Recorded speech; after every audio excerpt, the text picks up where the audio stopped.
The bell above the door chimed softly. Warmth washed over him, fresh coffee, cinnamon, soft music, and the faint sound of laughter somewhere in the back.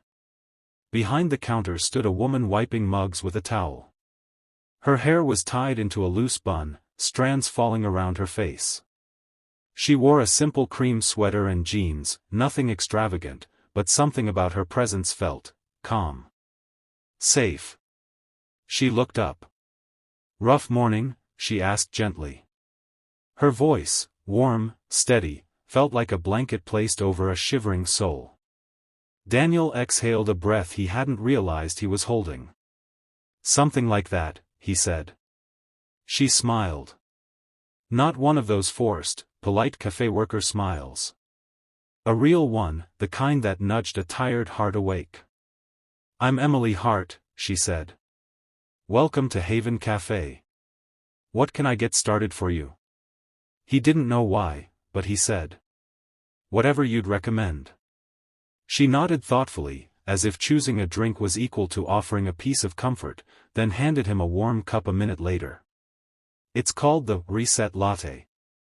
Helps people breathe again," she joked lightly. For the first time in months, Daniel laughed. Daniel kept coming back. At first once a week. Then twice. Then almost every day. Work hadn't changed, still stressful, still draining, but the cafe made the world feel a little less heavy. Emily, it turned out, was also 32. Originally from Oregon. Moved to Chicago to chase a dream of opening her own art studio, but life had taken a turn. Her father got sick, medical bills piled up, and she had to put her dreams on hold. "I run the cafe to help my family make ends meet," she told him one evening. "No regrets. But sometimes I wonder what I gave up." Daniel understood. He had also abandoned things, joy, hobbies, simple happiness. Somehow, they healed in each other's presence without even realizing it. One snowy Friday, Daniel entered the cafe and immediately saw that something was wrong. Emily's eyes were red. She was trying to hide it, but failing. "What happened?" he asked. She hesitated, then finally whispered. "It's my dad. The doctors say the treatment costs increased again. I don't know how we'll pay." Daniel felt something stir inside him, a mix of protectiveness and heartbreak. Without thinking, he said. "Let me help." Emily shook her head fast. "No. I can't accept money from you. You're my friend. I don't want to put that burden on you." "Friend." The word stung more than he expected. Daniel leaned forward. "You're not a burden. Not to me."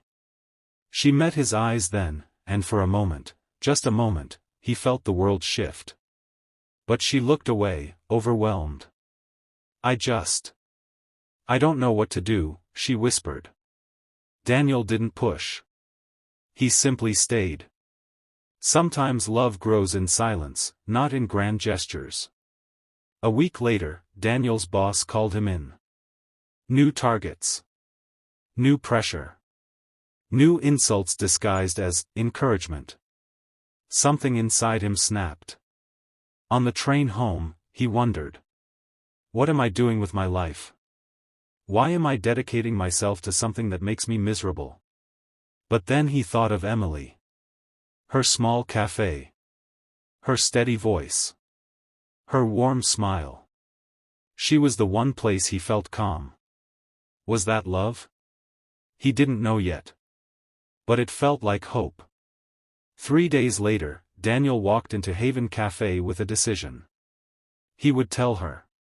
Not everything. Just that she mattered. That she made his world brighter. That she reminded him life had meaning outside spreadsheets and deadlines. But when he entered, he stopped. Emily was at a table with a man, tall, confident, smiling. They were laughing over a cup of coffee. Daniel's heart sank, though he told himself he had no right to feel that way. When she noticed him, she waved. "Daniel. Come meet my brother, Nathan." Brother. The relief nearly made his knees give out. They talked for a while, but Daniel couldn't bring himself to confess. Timing wasn't right. He would wait. 2 weeks later, Emily received the worst call of her life. Her father collapsed. Hospitalized. Critical condition. She closed the cafe for days. Daniel waited outside her house the moment he heard. She opened the door with a cracked voice. "I'm scared," she whispered. He stepped forward and hugged her gently. And this time, she didn't pull away. She clung to him as if he was the only thing keeping her standing. Over the next week, Daniel drove her to the hospital, stayed with her, brought her food, paid for medications she had no idea how to afford. He didn't do it to impress her. He did it because he cared. Because her pain felt like his own. One night, in the hospital hallway, Emily placed her head on his shoulder. "You changed my life, Daniel," she said softly. He smiled. "You changed mine first."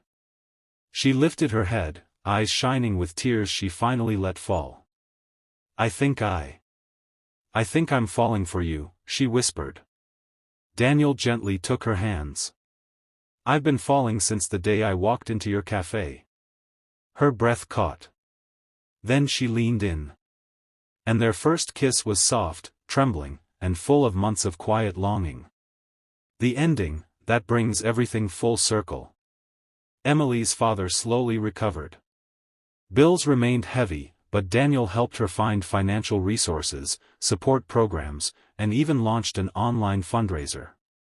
Months later, Daniel quit his stressful job and took a more balanced role at a smaller firm. He smiled more now. Slept better. Laughed often. And Emily? She finally unpacked her paints again. Started teaching art on weekends. Slowly, her dream began to come back alive. The cafe, Haven Café, truly lived up to its name. On a warm spring evening, Daniel stood inside the cafe holding Emily's hand. She whispered. "Funny how love found you here, of all places." He smiled. "No, love didn't find me. You did." And that's the moment their story truly began.